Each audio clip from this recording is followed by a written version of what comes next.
Hello, everybody, and welcome to the latest edition of our People, Planet, Partners, Prosperity podcast. I'm really pleased to be joined today by Dr. Rosina Watson. Rosina is Associate Professor of Sustainability and Head of the Sustainable Business Group at Cranfield School of Management. It's really great to have you here today, Rosina. Thanks for joining us. Thank you for inviting me, Lucy. Yeah. Today we're going to be talking about the evolution of ESG or sustainability within the business world. But to start off, I'd really like to hear a bit about your career story and what's led you into academia and the position that you're in today. Okay. So hello, everyone. Thanks for joining us. So to answer Lucy's question, I'm a recent newcomer to academia, and I spent most of my career working in retail, primarily in Argos and Homebase. I started off as an accountant and I did commercial and strategy roles, and then almost by chance was asked by our then CEO to consider leading our sustainability efforts at Cranfield. At Argos, That's where you went out. At Argos, as their first ever head of corporate responsibility. So this was in 2009, so about the same time that M&S were launching Plan A and Unilever had just introduced their Unilever Sustainable Living Plan. So it was quite forward thinking of Argos, I think, to say actually we need to really engage with these subjects in a meaningful way at a senior level. And once I'd taken on that job, I absolutely loved it. I loved the idea that you could do a job where you were still commercially focused, you were still trying to drive the business forward in a really positive way, but thinking about a positive way being not just profit, but also the impact that we had on society more widely. Mm-hmm. And I launched our first ever sustainability strategy back there and called it the basis of good business, because the more I understood about the topic, it more made me realise that doing things a better way from a sustainability perspective could reduce our risk, could reduce our cost, could improve our reputation as a retailer. So I did that for a few years, went on maternity leave. And then unfortunately, when I came back, the job had become a full-time role. And just by serendipity, I was offered a different role and I didn't really enjoy it anymore because I loved having that sustainability part front and centre. So I decided to think about other options and think about the way that I could drive more impact on this agenda. And I reflected on the fact that when I started the role, that I had to ask for help from other people doing the job. I had to kind of learn on the job. And I really wanted to help kind of educate and upskill future sustainability leaders. So that drove my move into academia. So I now lead a group of faculty who teach and research about sustainability in the business world. So my areas of research, for example, are about partnerships and collaboration for sustainability, and also how to make education for sustainability more effective in terms of actually driving impact in the world. We also run a number of courses. We have some full-time courses on sustainability and management, but we also have a part-time course that's funded by the apprenticeship levy for sustainability professionals themselves who want to upskill, broaden and deepen their knowledge around sustainability. So we don't have to just make it up as we go along. You don't have to make it up as you go along. And also, sometimes having that academic underpinning not only gives you knowledge, but it gives you confidence, because this job really does require confidence. And we'll talk a bit more about some of the skills that we hope it develops. So that's kind of my role. And I also teach executives and teach companies around sustainability all the way from board level to a simple product. Like we have a 4-hour online self-paced module on sustainability, which companies can use to kind of upskill and educate their wider employee base around the topic. Do you find that background in the financial sort of management background really helpful? Because I think a lot of us work in sustainability because we're driven by the purpose, but we don't necessarily have that financial acumen to kind of support and help integrate as well. Yes, I think a good understanding of how all the different functions of the business come together is really important. And if you have got a background in another functional area and you can combine that with sustainability, I think that's a real superpower. So if you're a marketeer who has a sustainability specialty, or you're a procurement person who's learning more about sustainability, I think that can be really valuable. But I think if you are a sustainability professional, you can also learn through the experience of being in your organisation and engaging with those other functions and being really receptive to understanding what makes them tick. Yeah. Because different things make, different parts of the business tick. And I think it's about tapping into where those sources of power and influence and knowledge are in your organisation. Yeah. So over that period of time since you were kind of a sustainability professional in the field and teaching, how have you seen ESG or sustainability change and evolve in the workplace? Also, let's tackle kind of what's the difference between ESG and sustainability as well, because we tend to use the two terms interchangeably, but kind of in the academic world, how do you sort of define the difference between those two terms? So I think sustainability has three pillars. It has an economic pillar as well as a social and environmental pillar. So it's all about trying to keep development, the development of us as mankind, humankind on this planet in balance. It does involve economic growth and prosperity, but also taking into account the environment, the biosphere and people. ESG is similar, isn't it, in terms of having three elements. It has environmental, social and governance. But for me, ESG is more a measurement framework that you can use to assess and communicate how well you're doing on your sustainability agenda. And then the governance bit is about how you're organising yourself to achieve that progress on all three pillars of sustainability. So ESG, its origin is a bit more from the investor stakeholder group. So it comes more from the finance field. So it's more about being able to have that comparable information from different companies. So you can compare as an investor, who's doing a good job and who isn't. Whereas sustainability reporting more generally has multiple audiences. So someone who's living in an area where you're drawing water to make your beer wants to know how much water you're using, even if that's not necessarily something that investors might be that interested about. So I think ESG is a measurement framework for your sustainability performance. As we tend to use the two kind of interchangeably, depending on the audience that we're talking to. And for some groups, that the one word resonates more than the other, I think. I think sustainability is kind of more the strategy and almost the hearts, isn't it, behind it? And ESG, like you say, is the framework, the measurement, the reporting, etc. as well. Yeah. So how have you seen ESG or sustainability? I'm going to continue to use both terms. How have you seen that change in the workplace across your career? So it's been wonderful to see it belatedly coming more front and centre on everyone's agenda. We've been waiting for it for years. We have, and it's funny when people talk about the fact that it's a new thing when for people who've been working it for many years. But obviously, it's come from being something that's about moral obligation and responsibility, giving back, something philanthropic that's very much not part of core business, to being more part of core business but focused on risk, mitigating risk, reducing costs, to now increasingly being about value creation and also the actual fundamental ability for a company to survive and thrive into the future.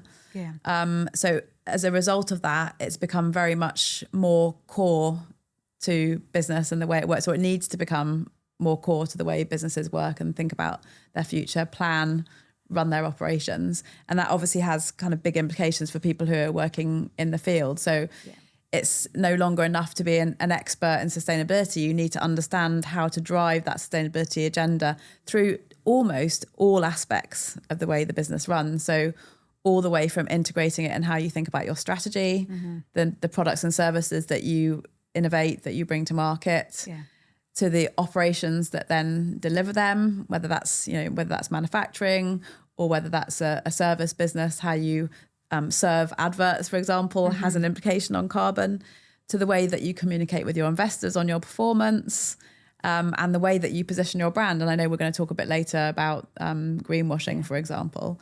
So as a sustainability professional, there are lots of challenges that are still the same as they were when I was doing the job. So typically sustainability teams are under-resourced. They're expected to deal with a huge array of issues that span all the way from modern slavery to carbon reporting and accounting.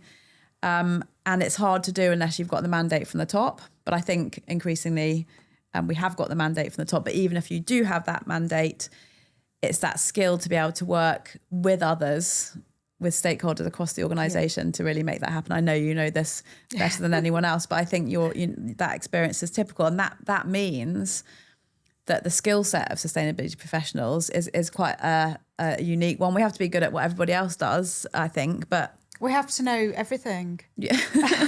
or find the allies that can. Yeah, I think it's all about collaboration across the business. But we'll talk about it later. But I think it's also about embedding it in processes, in core processes, so it doesn't have to be you.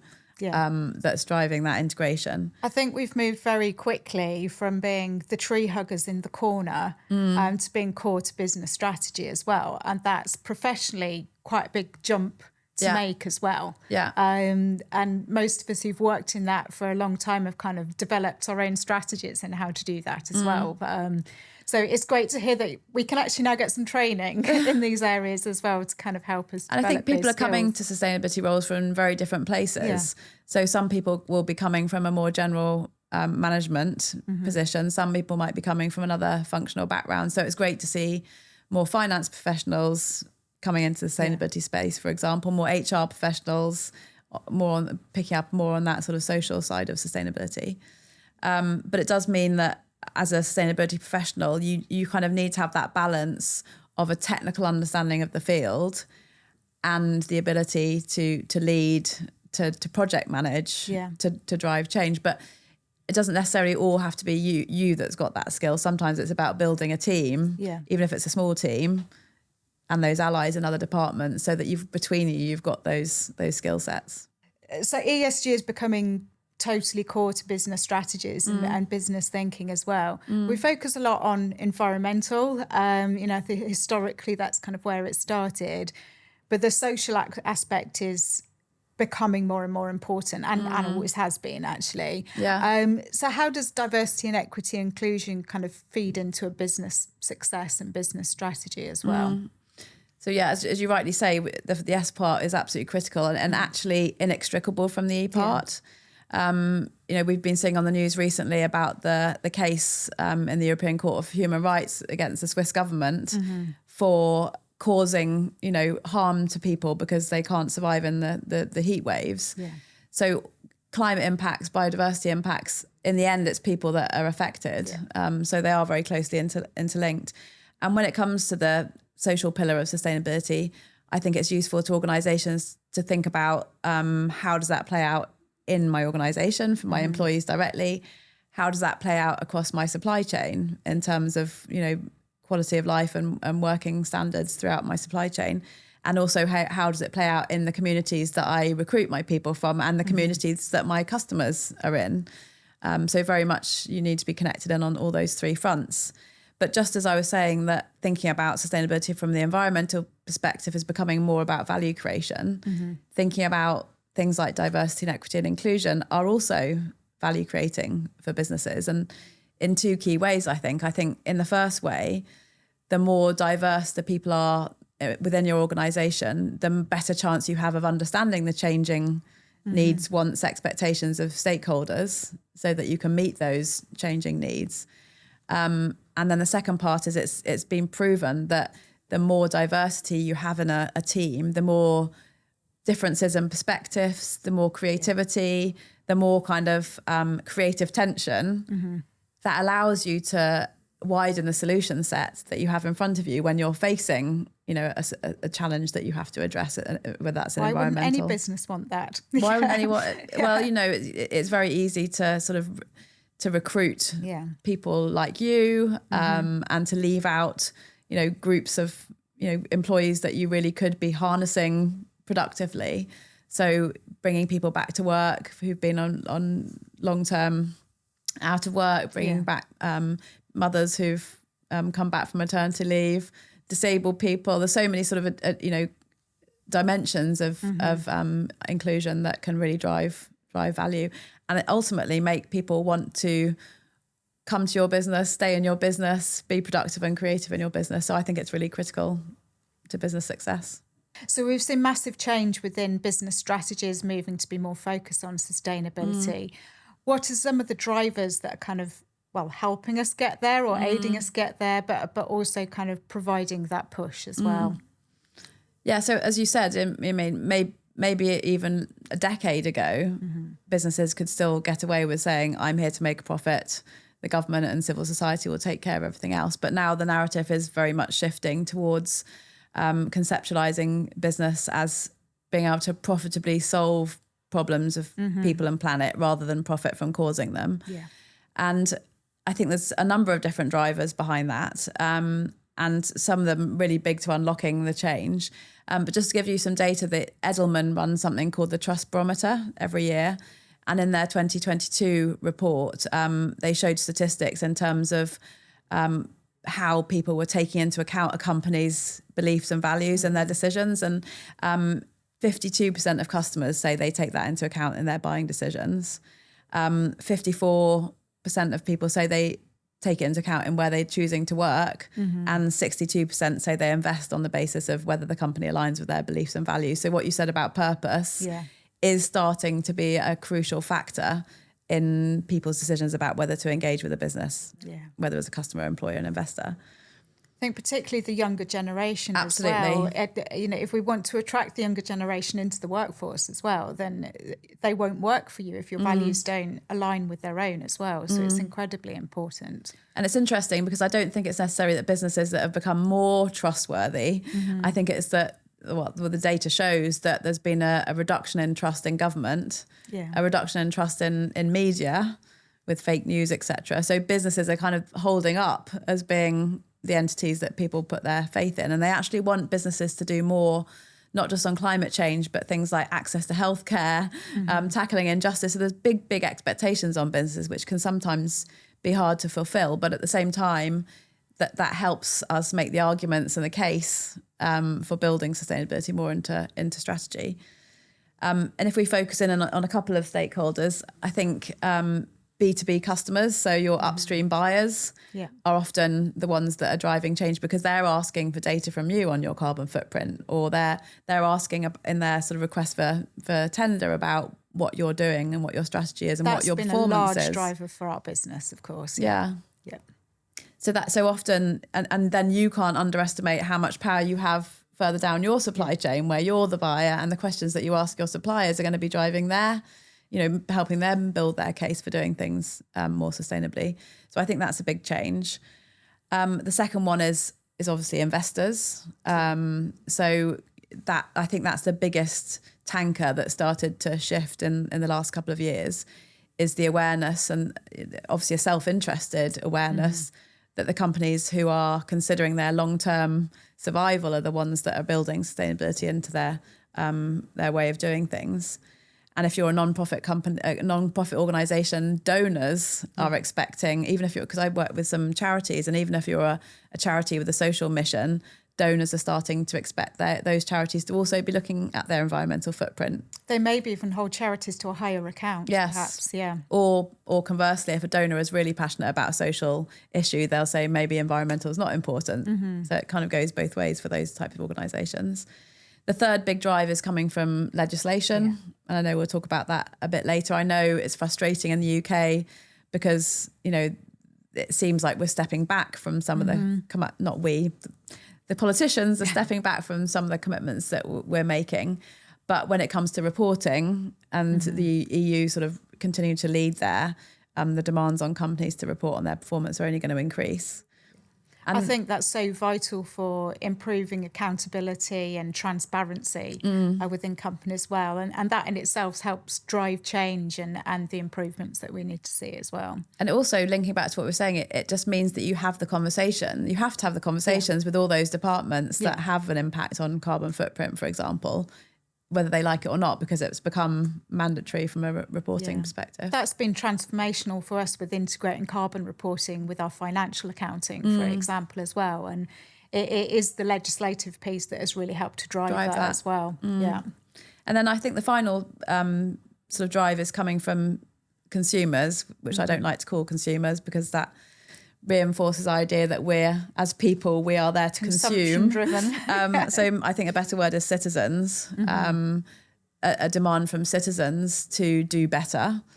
But I think, really oversimplifying it, they will expect companies to do the best thing on their behalf rather than expecting them to do masses of work, researching for themselves what the best option is to go for. But I think when push comes to shove, really achieving more sustainable lifestyles is going to involve people acting differently and making different decisions about their actions. And so I think that partnership between brands and and citizens in terms of saying there are some things that you're going to have to do differently. I think that's coming. I think it's our responsibility as businesses to present sustainable options to the general public. You know, yes, we can all make changes within our own lives as well, but it's businesses that really make the difference or can drive the change as well. So I think it's part of our responsibility to be part of that solution as a business. And make it easy for people, because I think in the past, this sort of environmental movement was too much based on it's going to be a real effort, it's going to be a big sacrifice, it's going to cost you more. So I think that was damaging in the past. So it's about making it easy, convenient, and as you say, making it the obvious choice for customers to choose that option. Yeah, well, we get asked by our customers, like, how much more is it going to cost for a sustainable option? And it doesn't always cost more. But, we need to look at that as the opportunity rather than something that we have to do or that is going to be a burden to us as well. We need to treat that as the opportunity. Yeah. So the changes that we need to see to create a sustainable future for us all, we can't all do that on our own. Sustainability professionals feel that every single day. How am I gonna make all this change? So I think the collaboration piece, the partnership piece, is absolutely crucial. So what have you seen emerge across collaboration pieces within industries or cross industries? So I totally agree with you about the centrality of this, and that's why I decided to do it for my PhD, because I noticed in my role at Argos that compared to even roles that were more on the commercial side, where I'd be engaging with suppliers, in a sustainability role, I suddenly found myself working with non-profit organisations, being part of industry trade associations, trying to agree targets for packaging reduction, for example. It's a very externally facing role. The Sustainable Development Goal 17 is all about the need for partnership to achieve progress on sustainability. So I think it's absolutely critical. But it's not necessarily a skill that comes naturally to organisations. Collaborating with your competitors is a tricky one to navigate. Yes. Because you are competitors. Yeah. But it's about working together on pre-competitive issues, which actually are not going to affect your competitive advantage, but they're going to allow you to not duplicate effort, not repeat the same mistakes that someone else has made, and also maybe move together as an industry. That's the other basic. That's the other benefit of working in collaboration, is you can. How do we simplify the measurement across our industries? Exactly. Common industries as well. Which is something we've all got to do. So I think collaboration between competitors is really critical to it, but I think also collaboration between different parts of society. So when you can bring in the government in, you can bring civil society groups in, for example. And a good example of that, quite away from the past now, one of the most unusual collaborations I've ever studied is something called refrigerants naturally. So this was back in the 80s when the hole in the ozone was a massive problem. And that's a good news story from an environmental perspective, that we did actually manage to take action to address that. But this collaboration involved Coca-Cola and Pepsi, who've never worked on anything together before or since. It also involved Greenpeace as a collaboration partner rather than a group campaigning against something. Yeah. And the whole objective of this collaboration was to remove greenhouse gas refrigerants from the little fridges that you see on countertops that keep Coke and Pepsi cool. Yeah. So the whole industry was run on gases that were 48 times worse than carbon when it came to global warming, and they were destroying the ozone. But they managed to come together and over 10 years eradicate CFCs from their refrigeration units.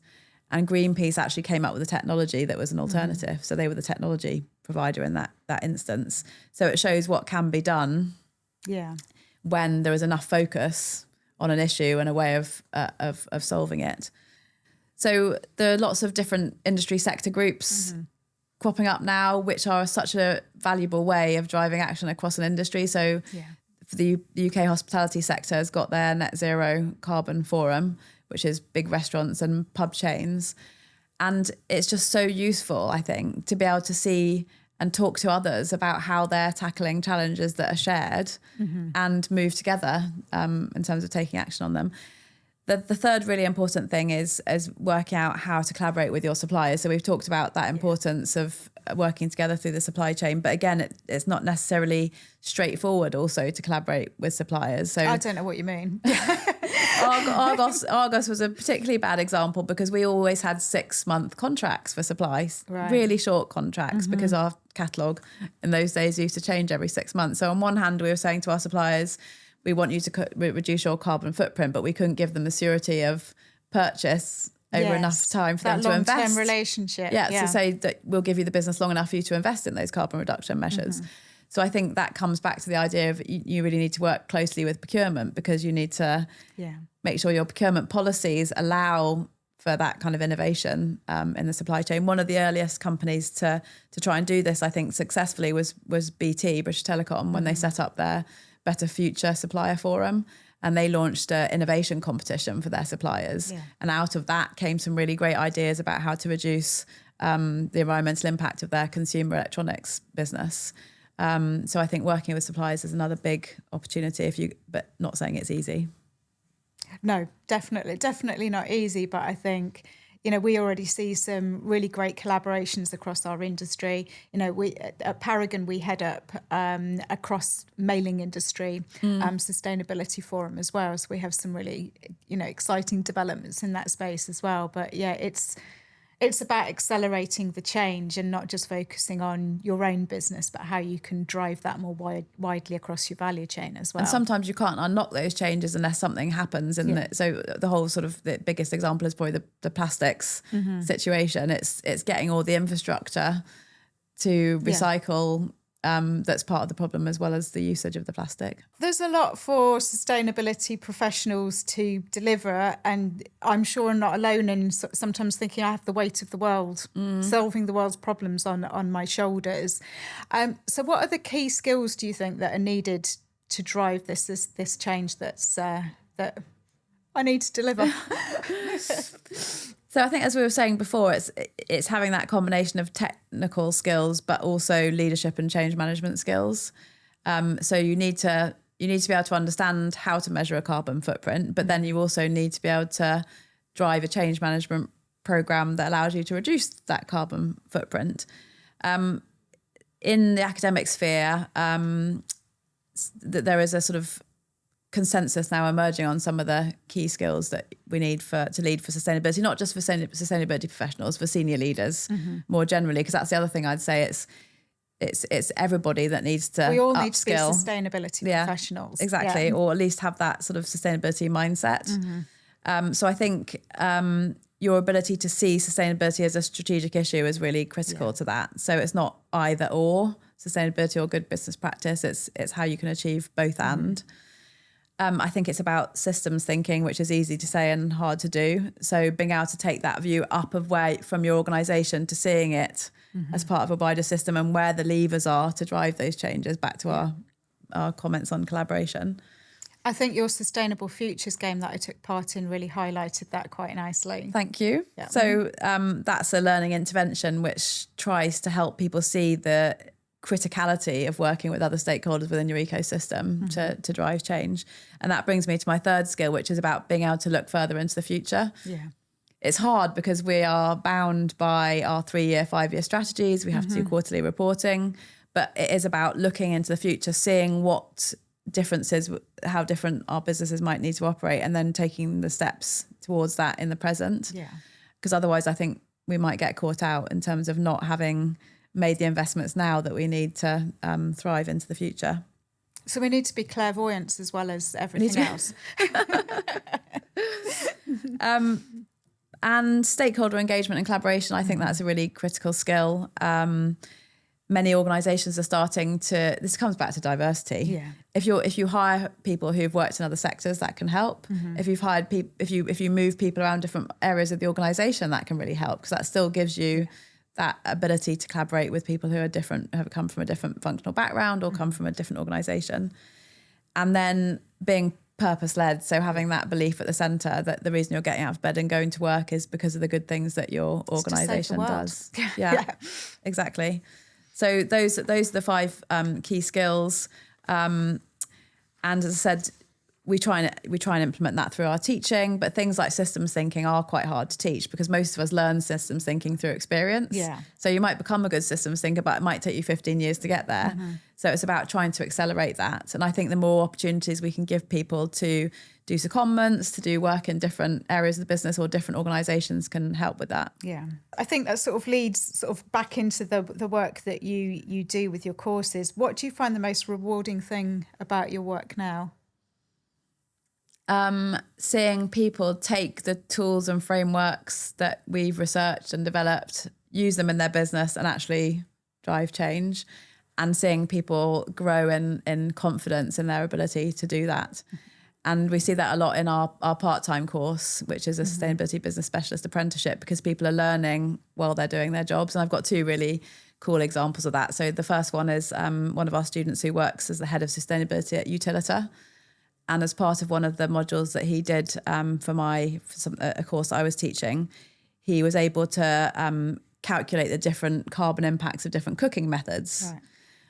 That became the work that he did on that module became something called the Cooking High Five. So it was a campaign that Utilita in Iceland put out there to show that it did make a difference whether you cooked something on an air fryer or an oven. Air fryers came out as the least impactful. That got picked up by the BBC. I don't think it's still being discussed. It was discussed on ITV Good Morning like a couple of days ago. This campaign, and it actually affected the number of Google searches of air fryers and the sales of air fryers. So that was within the space of 2 or 3 months that a piece of module work that he did became a campaign that actually changed consumer behaviour, which I thought that must be incredibly rewarding for you, knowing the change you've made not only to a business but to wider society as well. Yeah, that's one of the best examples where it came from the business and then very quickly hit consumer behaviour. The other one is a lady that's ops director at ID Verdi, which is a big landscape maintenance organisation. They look after the royal parks. She'd been on the course for 3 months when they got a sort of letter from King Charles saying, for my coronation, I want everyone to make the best efforts possible to make it as sustainable as possible. So that was handed down to her in her role of looking after St James's Park. And because of what she'd learned, she was able to say, yes, these are the ways I can make it more sustainable. So simple things like asking everybody who would be working in the parks to give their uniform sizes. So instead of buying lots of uniforms at different sizes and people just randomly picking one, they reduced the uniform wastage by about 50% by providing the sizes up front. Just small things like that to make a really big difference. It's amazing what small changes can have such a massive impact. Absolutely. And then another really proud moment while we're on the subject of the King is when, as part of the coronation celebrations, the course that I was just talking about, the Sustainability Business Specialist was awarded the King's Coronation Emblem. So we can, because of its contribution towards green skills development in the UK, so we can now wear the King's emblem with pride. Oh, that's amazing. That's amazing. Yeah, it was a high point of my last year. Yeah, so it's why you get out of bed in the morning. It is, exactly. Yeah. Well, I think that brings that discussion nicely to close. I really want to thank you for joining us today to record the podcast. It's been really fascinating to hear about your experience in the workplace and the teaching as well, and the obvious satisfaction that brings to you personally. So we're meeting up again fairly soon to record another podcast. So I really look forward to seeing you again soon. Thank you very much for having me. It's been really good to be at your workplace here and finding out more about what you do. Our busy London office here. We'd love to welcome you back to one of our other sites soon. And thank you to all of you for joining us for our People, Planet, Partners, Prosperity podcast. And I'll see you next time. Thank you.